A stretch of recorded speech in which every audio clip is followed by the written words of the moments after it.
अगर आप खौफनाक कहानियों की तलाश कर रहे हैं तो यहाँ आपकी तलाश पूरी होती है। पूरी कहानी जरूर सुनिएगा। रात का काला सन्नाटा था। एक पुराने मकान में एक छोटी बच्ची अकेली थी। उसकी माँ रात में काम करती थी। उसके पिता की कुछ साल पहले ही मृत्यु हो गई थी। एक रात बच्ची घर में अकेली सो रही थी। अचानक एक अजीब सी आवाज से उसकी नींद खुल गई।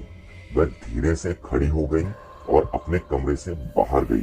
उसने देखा कि एक लंबा काला साया लिविंग रूम में घूम रहा है। साया रुका और बच्ची की ओर मुड़ा। उसका कोई चेहरा नहीं था, केवल दो बड़ी बड़ी लाल आंखें थी। बच्ची डर गई।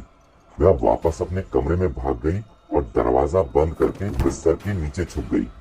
उसने दोनों हाथों से अपने कान ढक लिए और आंखें भी बंद कर ली, लेकिन फिर भी वह सुन रही थी कि साया दरवाजे के बाहर खड़ा है और दरवाजे पर खरोंच रहा है।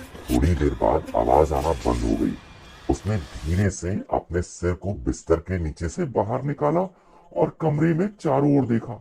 कहीं कुछ नहीं था। वह उठी और अपने कमरे से बाहर निकलकर लिविंग रूम में देखा, लेकिन साया वहां भी नहीं था। बच्ची को लगा कि उसने शायद कोई सपना देखा है। वह वापस अपने कमरे में गई और बिस्तर पर लेट गई और कुछ ही देर में सो गई।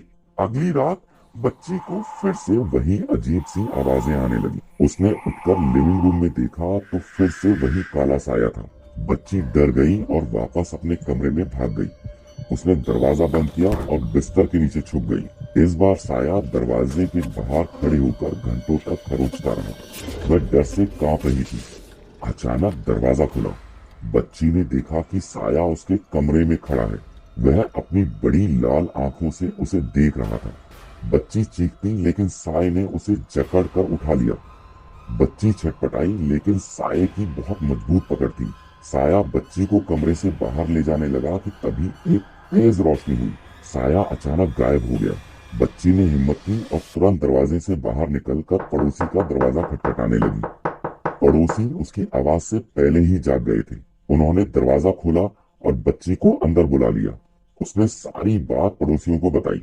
कुछ देर बाद सुबह हो गई और माँ भी आ गई। बच्ची से सारी बात जानकर माँ ने घर बदलने का फैसला किया। बच्ची अब बड़ी हो गई थी, लेकिन वह कभी उस पुराने मकान के पास नहीं गई। वह जानती थी कि काला साया अभी भी वही है, किसी और को डराने और ले जाने के लिए तैयार है। ऐसी ही डरावनी कहानियों के लिए हमारे चैनल को सब्सक्राइब करें।